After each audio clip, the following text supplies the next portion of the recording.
every week, y'all, from the West Coast to the East Coast and everything between, folks. From Eve After Dark to concerts in the park, you're once again live with the godfather of West Coast hip hop. And standing by in the dugout is my man, Dusty Vision. What's up, Dusty? What up, my man? We're ready to smack it out of the park today, baby. I ain't mad at you, Doc. Talk to me. Yeah, man. Well, first off, our boy Lil Nas X, or whatever he wants to be called these days, I'm not sure. Let's say our boy Lil Nas X. Lil Nasty Nas X. Yeah, he's been going viral, man. First, he had a malfunction on Saturday Night Live. I just what happened with the malfunction? Yeah, he had a Janet Jackson moment, apparently. Yeah, something like that. Yeah, and it was they're trying to say if it's it was intentional, and I think it's going to be aired this Saturday, so they're obviously probably doing that to get ratings as well, to get people to tune in. Man, I saw something from Saturday Night Live, and I was really shocked to see how far we've gone as a country, man. You know, talk to me. What do you mean? When I saw he came out of the pole, had a brother humping on him. He was humping on the brother. Another guy licking him on the neck. He spread his legs, and Homeboy was under him like he was a 57 Chevy, needed an oil change, humping. And I'm like, damn. Dude, you know, for a person who caught hell because he tried to say ass at the end of a record, man, we've been a long way in this let the world be free shit. I mean, I ain't mad. What two men do or two people do in the privacy of their own homes ain't none of my damn business. Okay? Mm-hmm. But when it seems like you're trying to get my kids and my grandkids to participate, because see, what I realized for a fact, I'm gonna do a video. I got a new project I'm working on. I'm gonna do a video and show you how images affect people. Because I was affected by images. Okay, I'm a victim. I am a victim of images of the 70s. And when I saw Superfly, it changed my whole life, man. Mm-hmm. Yep. You know, and I still got Superfly tendencies in 2021 at a grown ass senior citizen, dude. So I know how that stuff get into your bloodstream, get into your mental, and it affects how you think and how you act. Mm. Well, speaking of symbols, Lil Nas X released a new video this week called Sun Goes Down. Did you get a chance to look at it? No, I didn't. Oh, okay. Very, very, once again, a creative video like his last video, right? Pretty creative. This one has a lot of demonic symbols in it, you know, the eyeball, the pyramids, the crescent moon, the stars, 666. And it's strategically placed throughout the video, and only somebody with an eye for these type of things would even pick it up. But it seems like they're taking an old page out of the old rock and roll dudes from the 70s, right? Right, man. I've been with Alice Cooper with biting it. Alice Cooper and or Ozzy Osbourne. Ozzy Osbourne biting the heads off of chickens. And not at some point in time, some of that stuff got to be fake. It was theatrics, okay? Mm-hmm. But it still was designed to perpetuate a certain image, all right? And we've seen fires being burned. We've seen pentagrams on stage. We've seen all kinds of things happen in rock and roll. But that was, I don't know, to my knowledge, an old rock and roll, dude. The new rock and roll ain't nowhere near as crazy. It's wild, but it ain't like it was in the 80s. And it's like hip hop is taking a page out of 80s rock and roll and trying to implement all type of things, especially alternative lifestyles and things of that nature. That's the new shock value. I mean, because when I saw it, I was wondering what everybody was talking about. I said, we already over the last video he did when he was humping on the devil. I'm like, damn, he got 4 or 5 dudes humping on him on television. This is some special shit. Oh yeah, yeah. This is some special shit, man. Last check, it was at 11 million views on YouTube, and it was just released like 2 days ago. And that's all it's about, man. That's all it's about. You know, I was telling one of my buddies the other day, I said, man, when my generation, when the baby boom was all gone, the Generation X is going to be left to deal with this right here. By the time the X is gone, they won't have no remnants of anything that remotely looks like morality. Okay? morality will no longer be an option. Christmas will probably be gone in a few years. But think about this, man. I've been saying this for a while, dude. I've been saying this for a while, and I'm not an anti-religious guy, man. But when you look and see where things have come from to where they are to where they're going, okay, where they've come from, where they are, and where they're going. In my lifetime, Christmas was a big deal. Yeah, Christmas was a big deal to everybody, okay? And because we've gotten this thing where we don't want anybody to feel bad, it's like you almost have to feel bad for not having enough to spread around unless you're rich. Right. If you're rich, you don't give a damn, okay? Yeah. But if you're a poor man or a regular person, you have to almost tune yourself down to be able to not make anybody else feel inferior because That's it. They don't have what you have, okay? But unless you're rich, fuck everybody, okay? If you're rich, fuck the world, all right? But if you're an average person, they ask the average people to donate to all the causes.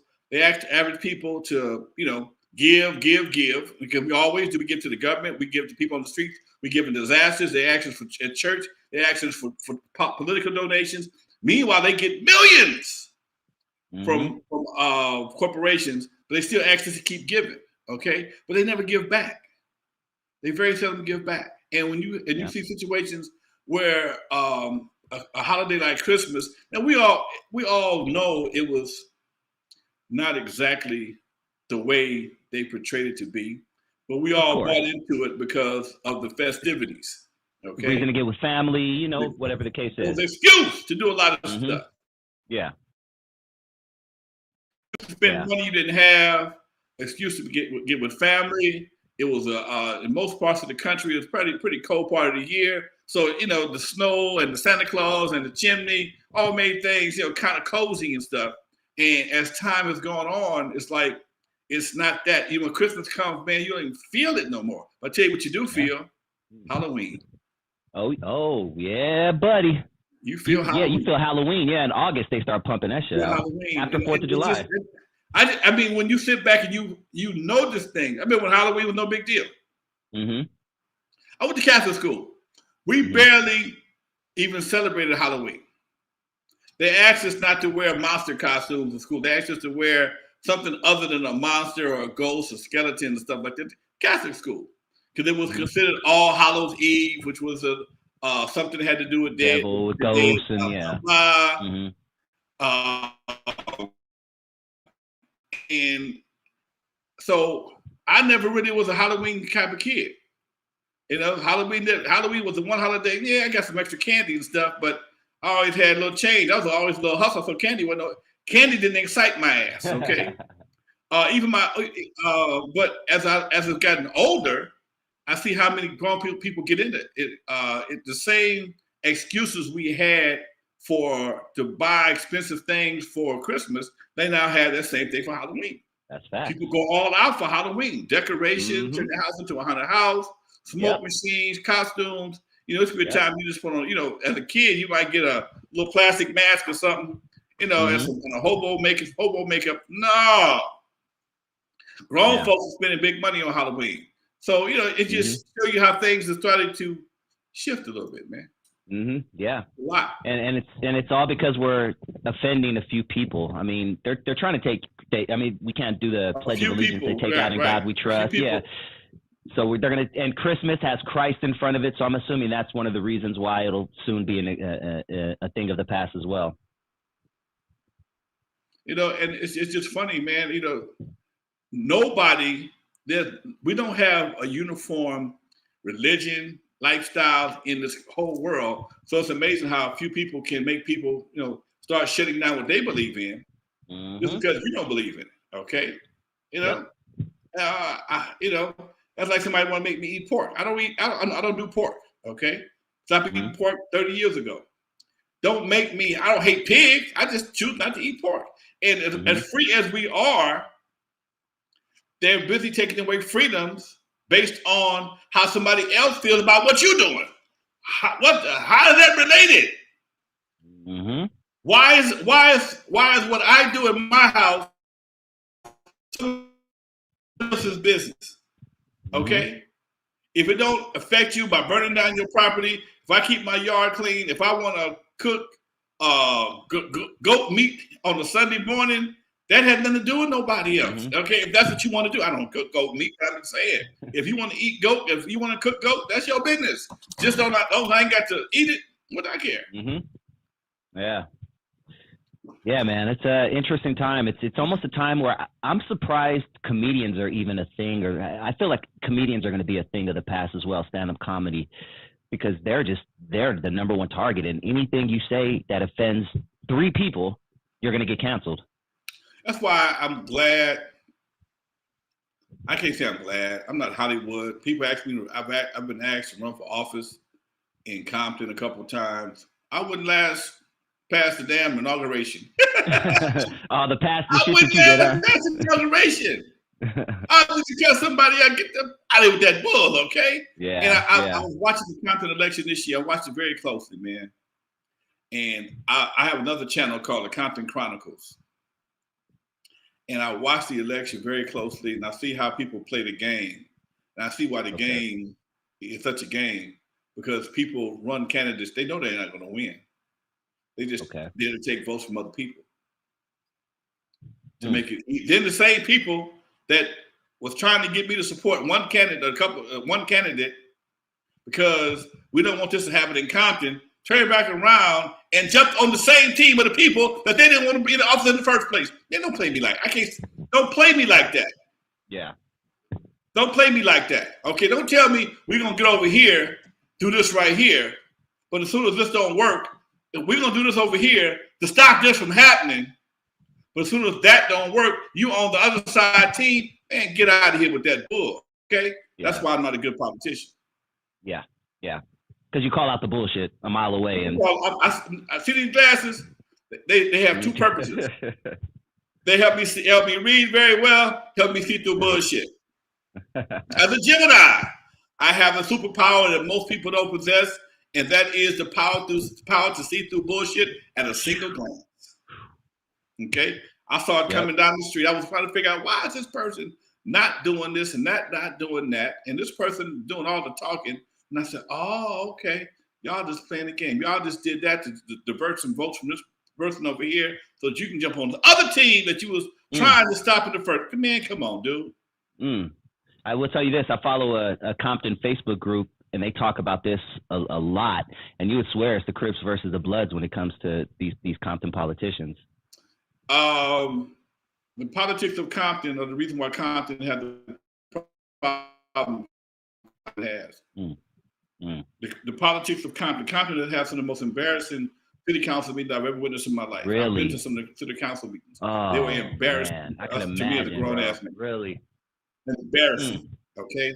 When you have to walk and live among people, I think it always should be a certain type of demeanor you should have, especially if you're in a leadership position. Okay. And sometimes people ain't going to say, they might not understand what you're doing, but it's not your job to give them the finger or, cuss people out during the city council meeting. Okay. How you handle stuff on your own personal time is one thing, right. But to cuss somebody out in a single city council meeting, kind of tacky. When I ride through Compton, going to see my daughter in Paramount, excuse me, I see the difference in the streets, the difference in the vibe of the city. Paramount, beautiful. Oh, just across, as soon as you cross over Alondra over the bridge, you see it right away. Beautiful. Oh, once you cross the bridge, it's a whole different world. Yeah, decoy cops everywhere. When you cross, if you're going north and south, when you cross Alondra, going into Carson, different city. Carson's a fairly new city compared to Compton. Carson is not 100 years old. Compton is over 100 years old. Okay, Compton should be very well established, should be at a whole different level. It should be leading the way for Carson, but for some reason Carson is leading the way for Compton.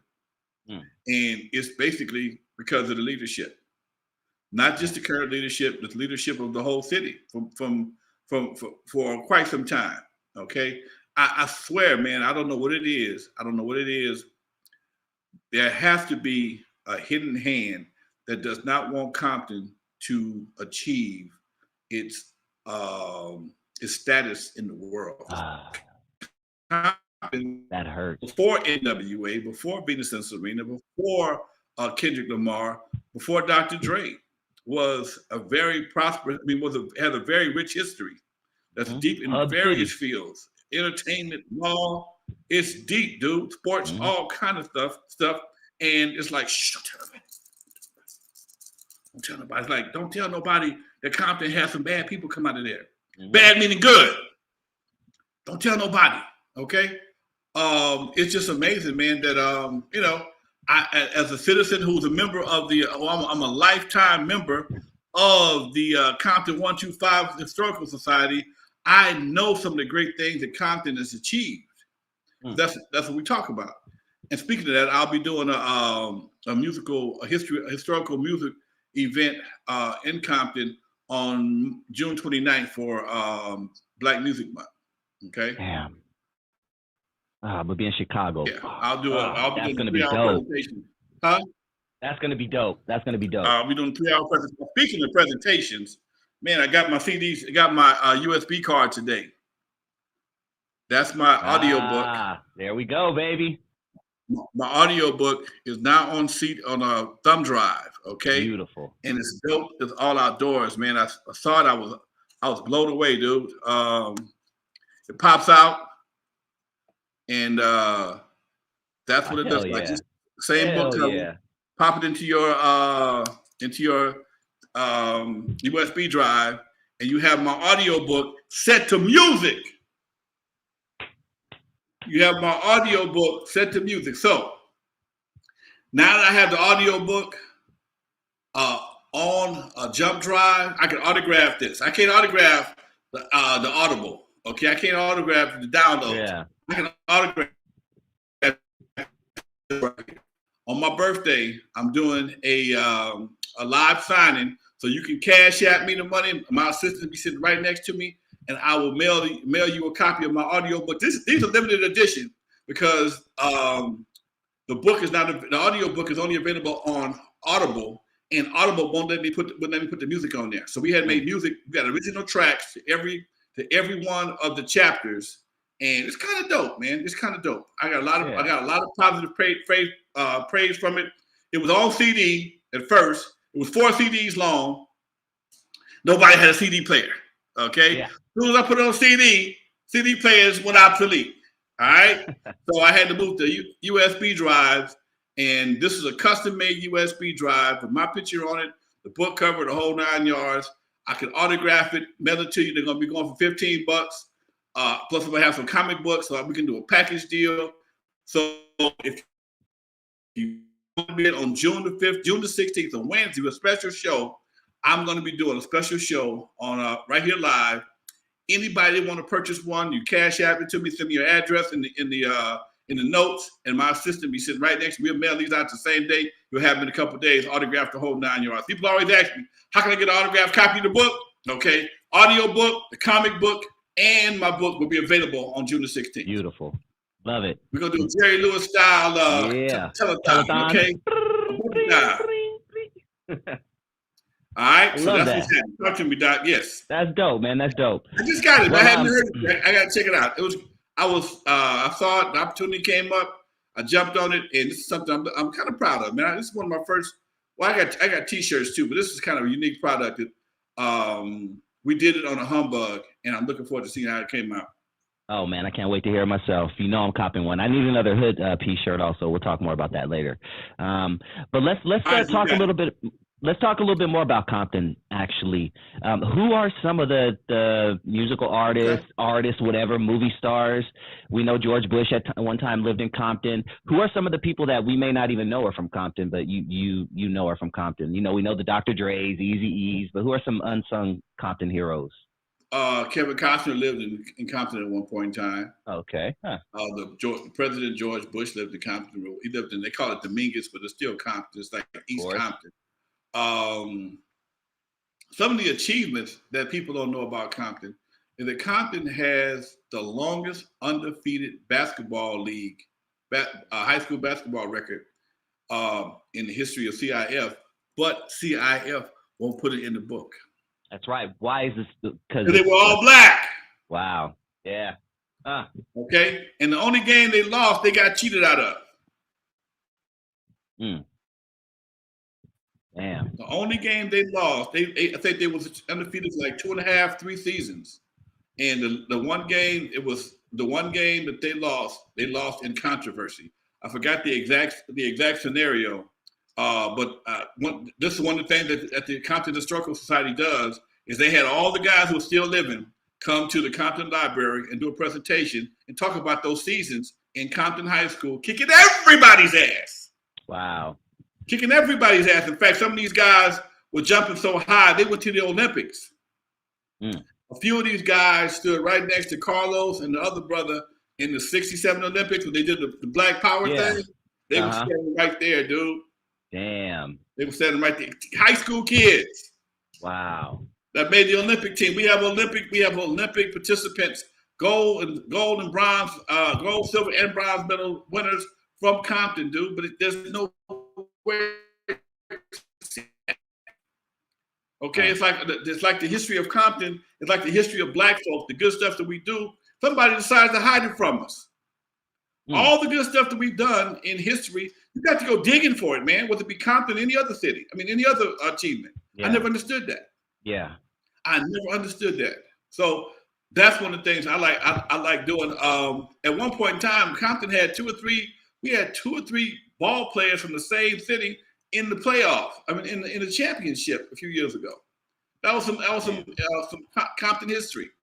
I know we had a couple of players from Dominguez, one player from Dominguez, and one from I think it was Compton High School in the playoffs or the finals. I know DeMar DeRozan and another he went to Compton High School. Another brother went to Dominguez. They were all in the playoffs at one time together. Yeah. Okay. We got gangs of baseball players. Compton was a serious baseball city for years. And we had a lot of prominent black baseball players come through Compton. You got some Hall of Famers, man. We got Hall of Fame football players. But it's like, don't tell nobody. All they good for is shooting each other. Don't tell nobody.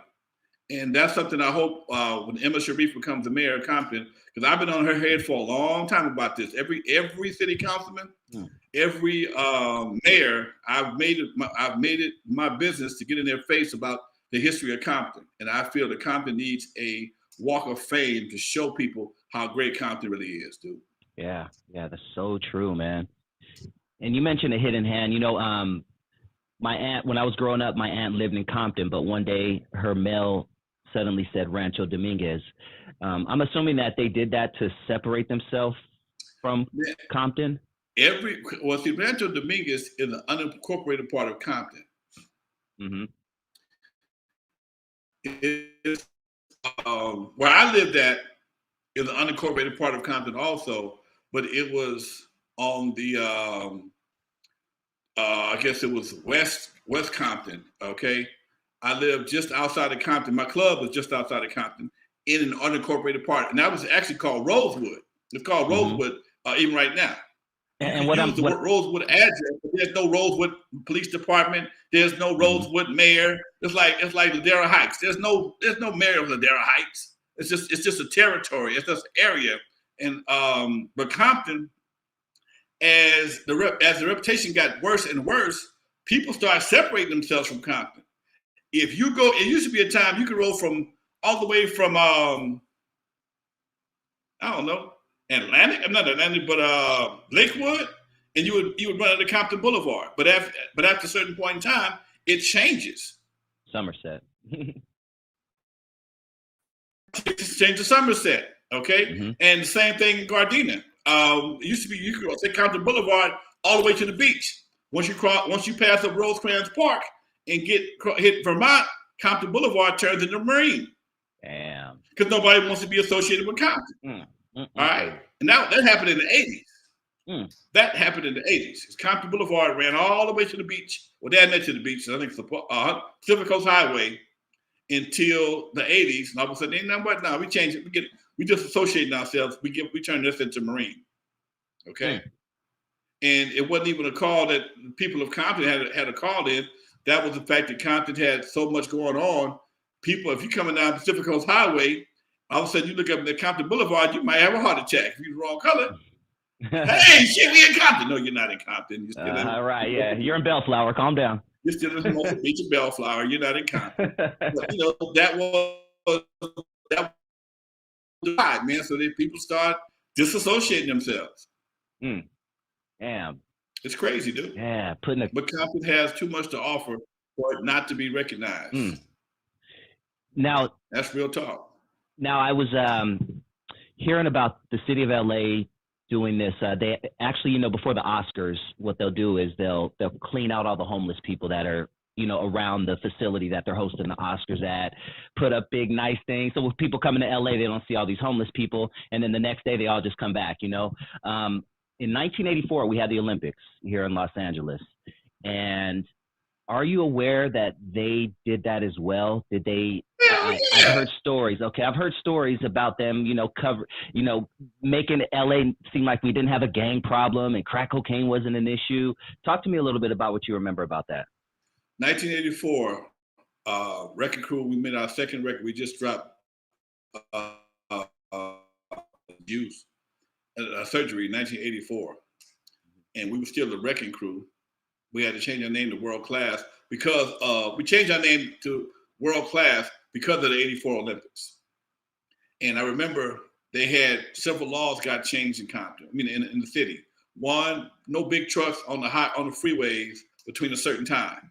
Okay, no diesels, no big diesel trucks on certain freeways at a certain time. So if you had to transport anything from the port, you had to do it before 2 o'clock. I'm just saying hypothetically. Don't remember exactly what it was, but they changed all the times so that the freeways always flowed. Man, traffic was beautiful during the Olympics, dude. Wow. Traffic was beautiful. They had people. It cut people's business work hours. Some of the work hours downtown, people got off at 2 o'clock as opposed to 4 or 5 o'clock. So the traffic so 5 o'clock would not have a rush hour. So people going from different venues can get there in plenty of time.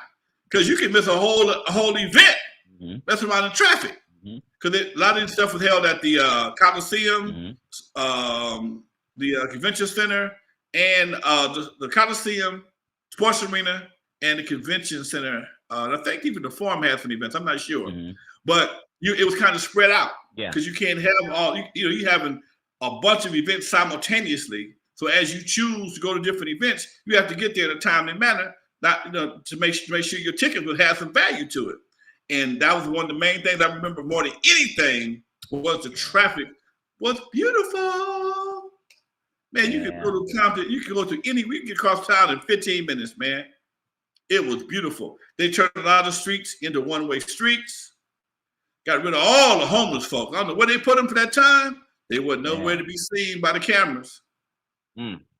Okay, and like I said before, they changed a lot of the work hours. People were working 4-day weeks, maybe 10-hour days as opposed to 5-day weeks. So you may have been off. I think the Olympics goes for like 2 weeks. So people were actually getting off work early.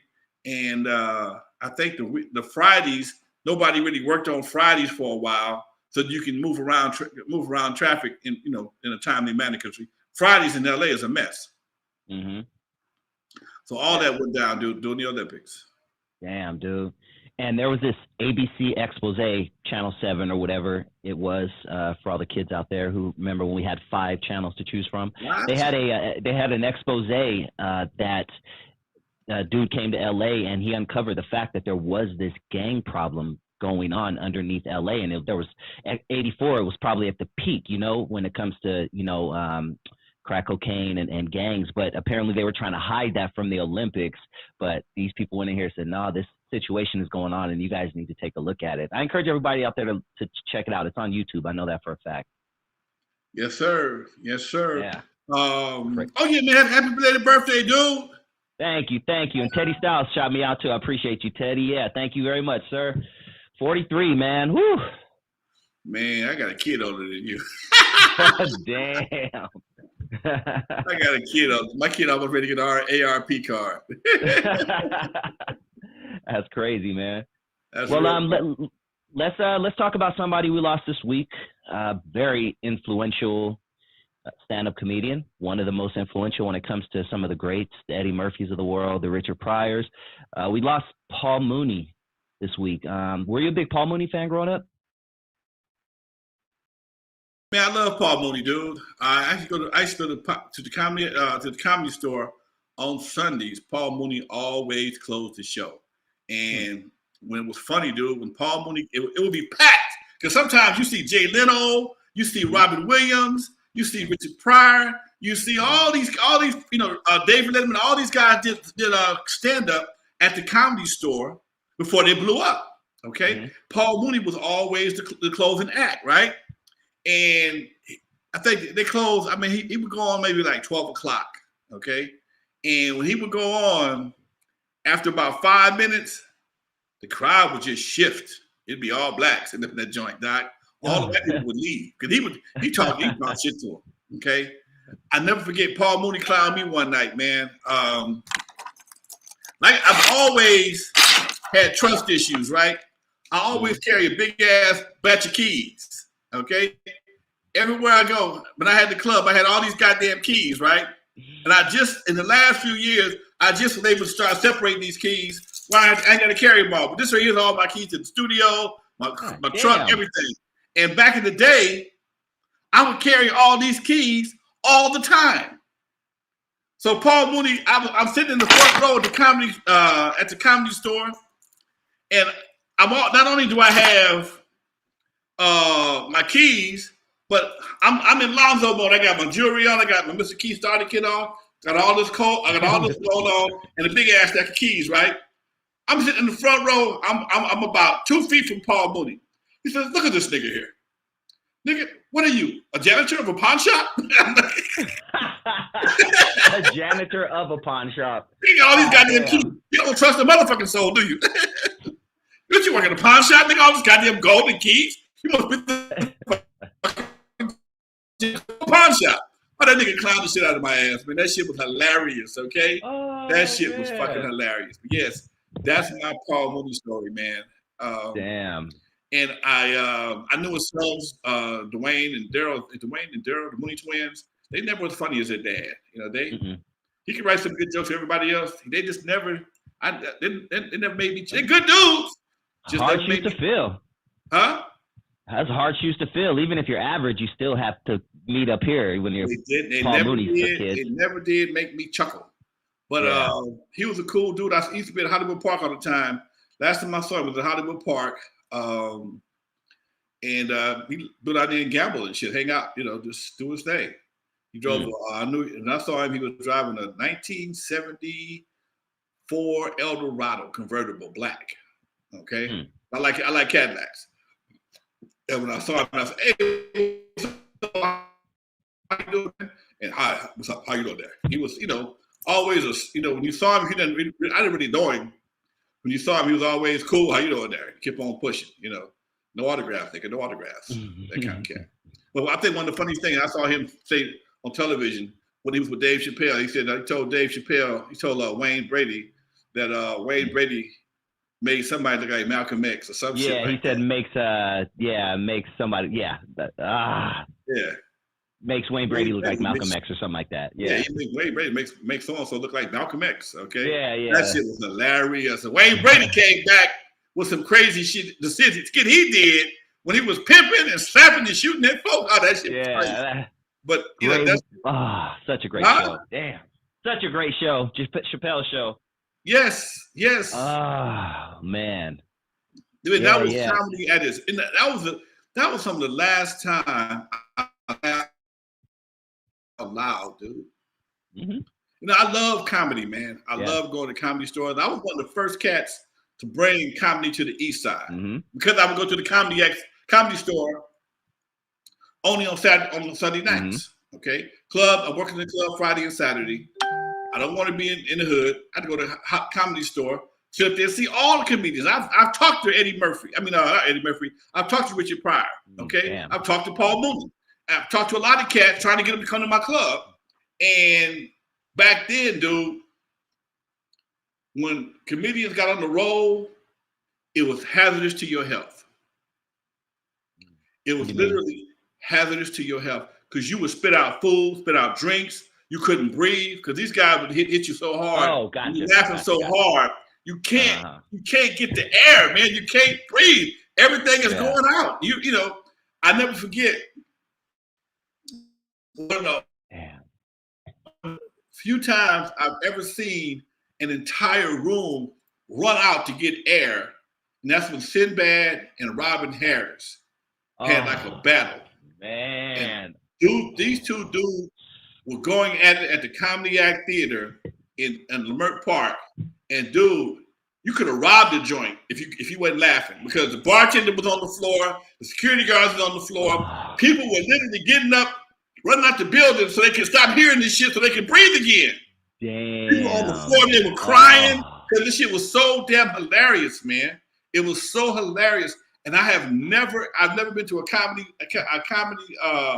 show and laughed that hard. I get some good chuckles, but you know, man, them old dudes, dude, they make you hurt yourself. They'll make you hurt yourself. Okay, a good, strong comedian, not somebody that you got some. Dave Chappelle, but he just give you a break to laugh. Okay, Dave Chappelle can do that right now. Cat Williams never, but Cat Williams is good too, but he makes you think more than make you laugh. Okay, he makes you think. That's probably Dave Chappelle's strong point. Is he make you laugh because you thought he would set you up so well, and you knocked it down like damn, and you like I get it. Cat had that same ability, but it's still not to the point where Richard Pryor was back in his day. Mudbone and shit like that. Nobody tells these kind of stories. Oh man, nobody tells these kind of stories, and you know, just the stories that just you tell them. They still tell these stories right to this damn day, man. You know, you still tell them to this day, and it still be hilarious. Damn. You know, Richard Pryor, quite possibly the greatest, arguably, you know, not just black comedian, but comedian ever. He has an interesting past, and he's been forthcoming about this, and his family has as well. So I'm curious to know, did you know that Richard Pryor was allegedly gay? He was allegedly bisexual, yes. Yeah. Yeah. So him and Marlon Brando allegedly had something going on. There's a lot of stuff on YouTube if you want to go down that rabbit hole that I was just like, oh, wow. That's one of the things on Vlad right now. I saw him interviewing Lunel. And really? I didn't even know that. Okay. Allegedly, Vlad asked Lunel, did she know anything about Richard Pryor? I mean, Paul Mooney allegedly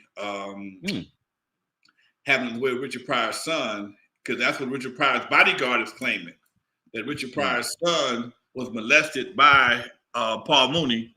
Right. And with all that shit flying around, you know, they had rumors about Paul, rumors about Richard. Again, that's why I keep my ass in Compton. That's why I keep my ass in Compton. You know, they play too much. Yeah. You know, who knows who did what, man? You know, I've seen situations that make you like, oh no shit, what? I've seen that. And like, nah, I'm going to take my ass back home. But was there rumblings back then? Like, I know now everything's on the internet, but do you remember there ever be rumblings back then of Richard Pryor being gay? No, huh? Okay. Yeah, Richard Pryor, he told jokes about, you know, doing shit, but you thought it was jokes. Yeah. You just thought you took it as being, it's Richard. You know, you took it as being jokes. You didn't think, you know, that's the last thing you thought Richard Pryor was having sex with men, but he was also having sex with Pam Grier. So, you know. Yeah. Pam Grier she'll tell it. That brother tried damn near ruined me. Okay. So sexy. Oh my God. Woo. Pam Grier, man. You know what? You mentioned Robin Harris. I know he used to do your club as well, right?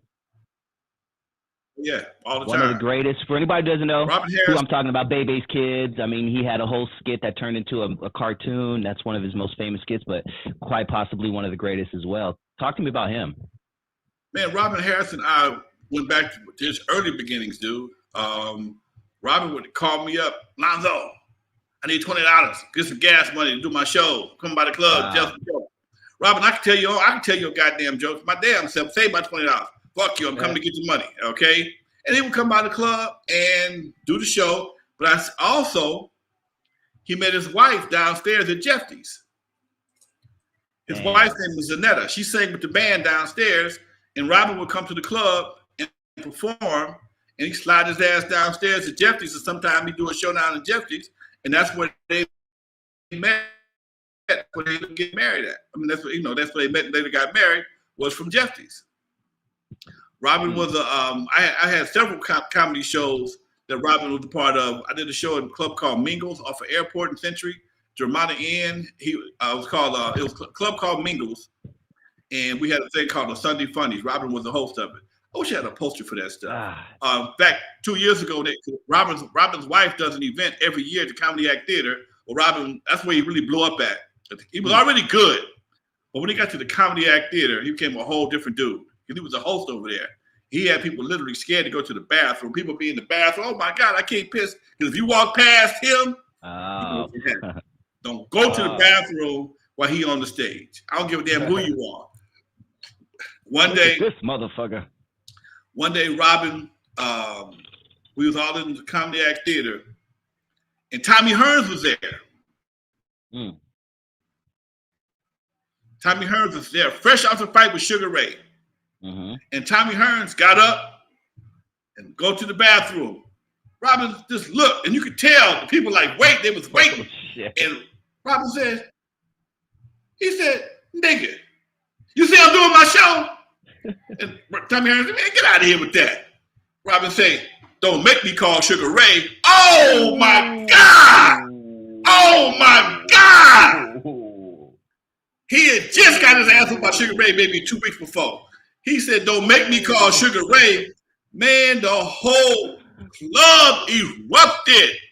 It was over. It was the coldest line I've heard somebody, and he looked at that, don't make me call Sugar Ray. Boy, Tommy Hearns, he was embarrassed as hell. Robin didn't give a damn. Robin didn't give a damn. He talking about your mama. He talking about you wearing a zebra and a damn leopard. Your clothes will be fighting each other. You put them down. All kind of shit like that. He clowned the hell out your ass. He clowned the hell out. He was a hell of a comedian, man. God. It was spontaneous. I mean, most of his stuff wasn't even written down. He knew Baby Kids. He knew the Test Tube Baby, and and he had a couple of the stories, but he was just so spontaneous with his wit was so fast you couldn't. And that's what made him and Sinbad. The battle for him and Sinbad. He tried to clown Sinbad, and Sinbad hit him back. And like, oh, no, you ain't. No, you didn't. No, you didn't. Yes, I did. That set it off, man. I wish there was video of that somewhere out there. I wish there was video, but there's obviously no video of that anywhere. But it's problems with the videos. Put it that way. Oh man, that hurt. Everybody went to the Comedy Act Theater. The brother that ran the Comedy Act Theater he's actually a distant cousin of mine, Michael. And there's videos of all the Wayans brothers, D.L. Hughley, Arsenio Hall, Eddie Murphy, Robert Townsend, Martin. Everybody was there. Everybody. Yeah. Everybody who was anybody. Tony Lister was a regular. All he would do was hit that beat on his chest the whole time. He would get in the front row and he would beat on him and Robin had a little stick they would do back and forth. Tiny Lister Zeus? Beat on his chest like Robin's ass. Really? And that's what he did. Yeah. Shit, you would never know if you didn't listen to this show. Wow. The stuff you would know if you wouldn't listen to this show. That's crazy. Yeah. Did you know that Tiny Lister was married to Felicia? In real life, I did not. You know what? I may have heard that in a Vlad TV interview after he passed. Yes. Yeah. Angela Means with Felicia in Friday. They were actually married. Damn. Oh shit! Yeah, didn't know that. Shout out to him, man. Sir. All I know is he hit on my girlfriend at the Compton Parade in like 1995, and I was right next to her, and I didn't say shit. I was just like, "Yup, damn." I just. But she was a trooper. She said, "No, I'm with my man right here." I was like, "Oh, okay. This is the one." I would have got Hey, stomped by Zeus. Who do you get mad at? Who is responsible for putting that in check first? You or the woman? The woman. Whoever's approached, I believe, is the person that needs to put. If I'm approached by a female, it's up to me to put the flame out. It's not up to my girl to. Right. Yeah. Right. So and, nobody don't know who with who, and I'm just asking. Okay. Oh, don't get mad for me for asking, because if she's cute, I'm right. brother gonna swing. That's it, when she say, "Excuse me, I'm with somebody," okay, I appreciate that. All due respect. Issue. Now I got to back up. Okay. That's when I got to step in, because you disrespected me now. I had a lady one time. Some guy, I was talking to her. We wasn't doing that. We just was talking, and a guy walked up and grabbed her on the ass. She said, "That dude grabbed me on my ass. What you gonna do?" He grabbed your ass, not mine. I was gonna say. What you gonna do? I put my penis in your vagina? Nope. I'm not coming to your. I don't know you like that to come to your rescue. That might be one of your exes. I don't know. I don't know. I'm not gonna put on my ass for somebody I don't know nothing about. Nope. You ain't gonna pay my doctor bill. You probably want to visit me in the hospital. Oh hell no. Tell me what's happening. If you push up on you, I'll be a gentleman. But for the most part, I don't know what that was about. Not gonna do that? Nope. Not at all. And all due respect, and I'll get slack from women for this, but I feel like most men are this way. Let's say I'm walking down the street, and across the street I see a guy smack a woman upside the head. I'm not gonna go over there and be Captain Sava, and I'll call the police for you. You know what I'm saying? I'm gonna call the police, but I ain't gonna go up to him. Man, why are you hitting on a woman? I ain't trying to die today. Look at this. Check this out. This is a true story. Me and my partners was standing on the corner of Carson, across the street from In-N-Out. Carson is right near Vermont, right by the freeway exit, right by the freeway off ramp. My buddy was selling barbecue. Man, come on by and get one of these plates. All right, no problem. I was hungry, so I go by to get the barbecue plate. He had just got one of his other partners had a badass Corvette, just got it cleaned up, detailed, the whole 9 yards. And we just out there kicking it, just the fellas, talking about the paint and the Corvette. And all of a sudden, we look up. Here comes a white woman off the off ramp on the freeway. And she runs up to us. Help me. Help me. What's going on? This guy's chasing me. I don't see no guy. All of a sudden, a few minutes later, here comes a dude off the freeway in a car. Gets out the car and starts, that's him. Help me. And he started chasing her around the car. The vet. Newly polished, clean-ass vet. So my boy said, hey, y'all, take that shit someplace else. It's four black men, 2 white people in Torrance, okay? We just mind our own business, all right? All of a sudden, they circling my boy's Corvette. My boy said, hey, man, take that shit someplace else. I don't want to be in that. Right next door is a church. Maybe go to the church and have them call the police. Yeah. Do you want to call the police for you? No, but just help me. No. If you don't want me to call the police, it ain't that serious. Yeah. Okay? So me, with my fast thinking ass, I videotape this in case this shit go left. I got some footage of what's going on. So they were circling my man's car again. My man getting the homeboy face. Hey, man, get out of here with that. Take you and your woman someplace else. Homeboy sees me videotaping. He walks over to me like he the police or I'm a kid. Give me your phone. Give me your phone. I ain't giving you shit. And he walking up on me like he gonna take my phone. Now, what he didn't realize is now I got 3 other black men that surrounded his ass. Look, dude, this is not going to end well for you. You might want to leave. He looked around, realized, oh, this is getting kind of fucked up. He gets in the car and leaves. We sitting there talking. A few minutes later, she takes off walking, and next thing I know, she gets in the car with him. See, fuck that. Exactly. Fuck that. Yeah, exactly. That could have been a setup.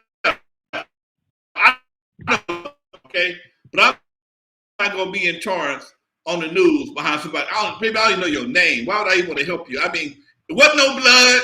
You wasn't being shot at. You were just being chased. I don't know what you said, what he said to make you get out the car on the freeway and walk up the off ramp, but all y'all was crazy. I don't need no parts of that. Hell, nah, especially in Torrance, like you said, because we have a history of not being welcome there.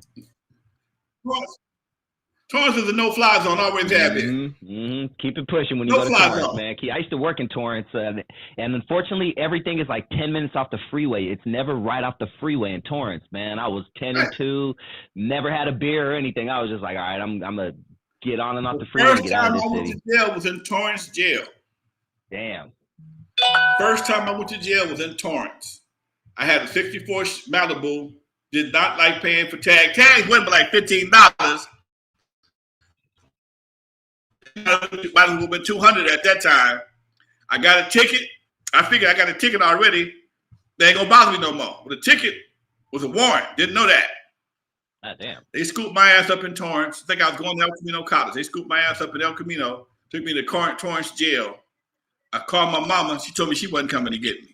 I told you to pay that ticket. Told you to get your tags. You might want to sit your ass in jail. I love that. Because parents nowadays, oh, here I come, honey. I'll be there in 15 minutes. Let me Venmo them. Nah, that's good. That's a good mom right there. They bringing cats in from prison to go to court. God damn. Big buff cats. And this little white dude, I don't know what happened to me. He had the shit bad. He had to go take a dump.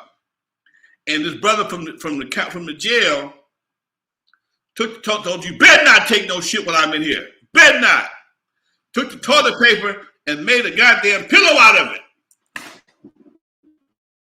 Wow. If you want this, you're going to have to fight. So if Homeboy did take a shit, he couldn't wipe his ass. Damn. So a few minutes later, Homeboy is doing, I got to take a shit dance around the jail, okay? It's funny as hell, okay? It's funny, okay? Now, they call the dude, go to court. Soon as he go to court, they close the gate. Homeboy grab the toilet paper and take a dump. Damn. Homeboy wasn't in court maybe about 20 minutes. He come back in there. You took a shit? You took a shit? It's guard! Oh. That shit was hilarious. They got him out of there. That shit was hilarious as hell. That's some shit out of a movie. Right before the chain. She came and got me right before the damn bus got there. Was that right before the bus, huh? Speaking of Torrance, maybe we can wrap it up with this. Was that scene, and we probably talked about this, but hey, we got new listeners and good, new subscribers. Was that scene in Straight Outta Compton true about them getting hemmed up by the police outside of that Torrance studio? To the best of your knowledge? They got hemmed up on the freeway. Oh, it was on the freeway. I know for a fact what happened. They got hemmed up on the freeway. Oh, okay. That story is in my audio book. Okay. Perfect. The story about how fuck the police came about. Okay?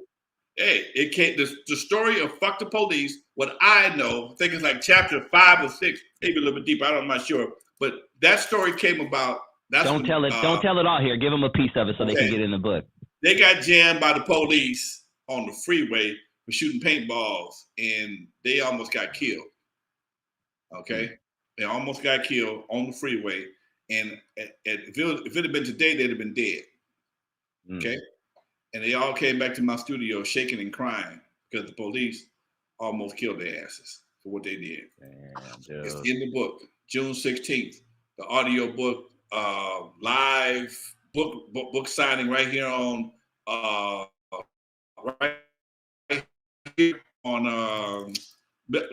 YouTube, Facebook, Twitch. If you want to get a copy of this audio book, I only got 100. So please support your voice. It's my birthday too, y'all.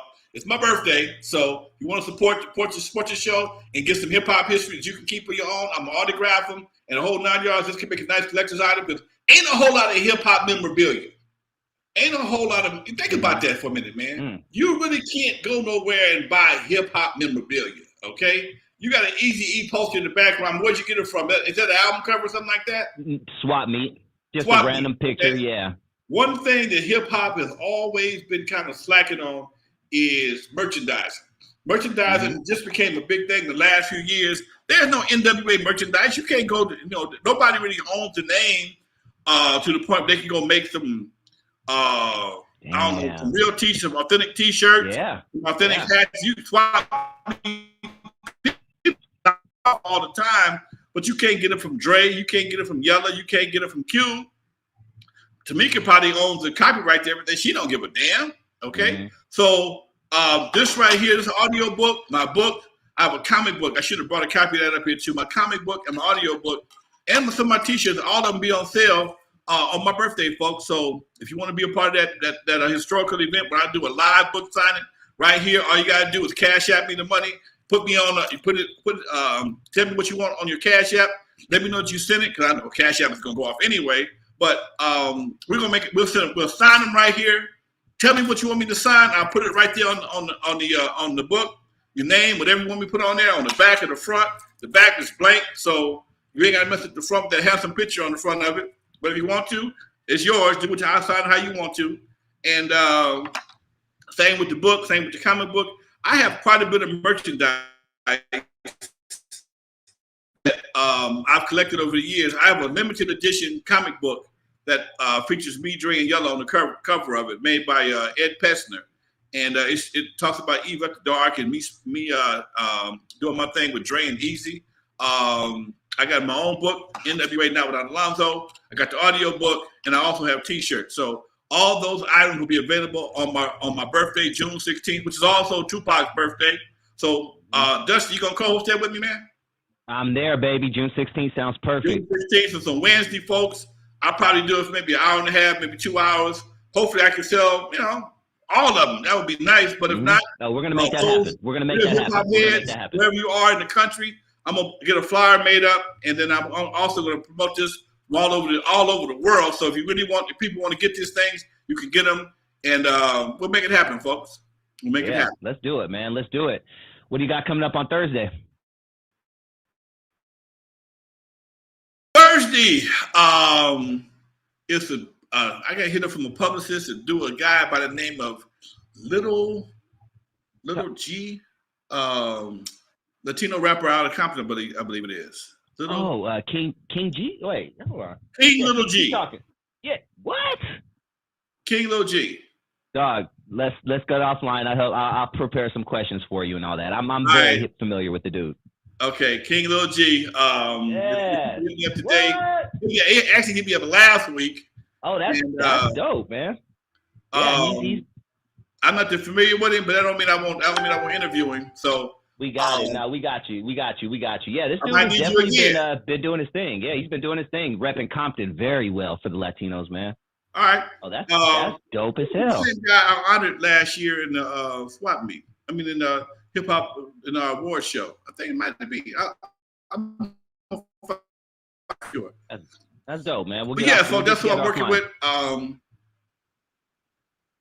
right, that'll work, folks. That'll work. And again, my birthday party is June 19th. Me, Lonzo, Rabian Prince, Richie Rich, Kevin Nash, and Paul Stewart of Snowfall, the music supervisor for Snowfall, hosted by Felicia the Poetess. It's gonna be an old school party, folks. Y'all need to come out there and hang out. If you're available, come on through and hang out. Free before 10, $20 after that, folks. It's going to be a Gemini jam. All Geminis except for Felicia, but she's the poetess and she's a host, so it don't make no difference. Yeah, shout out to Felicia, one of my first crushes. Shout out to Morris Studios, extended fam over there. Yeah, man, I'm looking forward.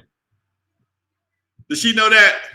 She knows that. I told her in person, man, after I met her for the first time after like 20 years. I was like, oh, you don't know you were one of my first radio crushes. Right. I was a radio nerd, man, and I just love that woman, man. Shout out to her, man. She's so cool. Morris Studios. I'm gonna have her on my show. She should be she wrote Body and Soul, Deep Barnes and Rose. She has a lot of stories, I'm sure. Yeah. Oh man, they did I think she interviewed Tupac. They did a picture a few years ago. And she was the one that coordinated everybody. She know everybody in the game. Yes. I think she interviewed Tupac, like legit type shit, yeah. Yes. Used to be a co-host with Jamie Foxx on his show as well. Foxhole. Yeah, folks, this is about 7 o'clock. Yeah, so I'm working with King Lil G on Thursday. And we'll talk a little later on. We'll make that happen. In the meantime, folks, thank y'all for tuning in. Thank you to everybody in the chat room for chatting. I didn't get a chance to say nobody up in the chat room, but ain't nothing but love, folks. Don't forget, y'all, June 16th, the book signing going down, y'all, right here, live. You want an audio book with set to music, not just me talking, but it's got some tracks on there. Funky, folks. In the meantime, y'all, Lonzo the Godfather, West Coast Hip Hop. Dusty Vision, much love to you, Doc. From the West Coast to the East Coast and everything in between, folks. This is Lonzo the Godfather, West Coast Hip Hop. See y'all Thursday. Peace. Peace.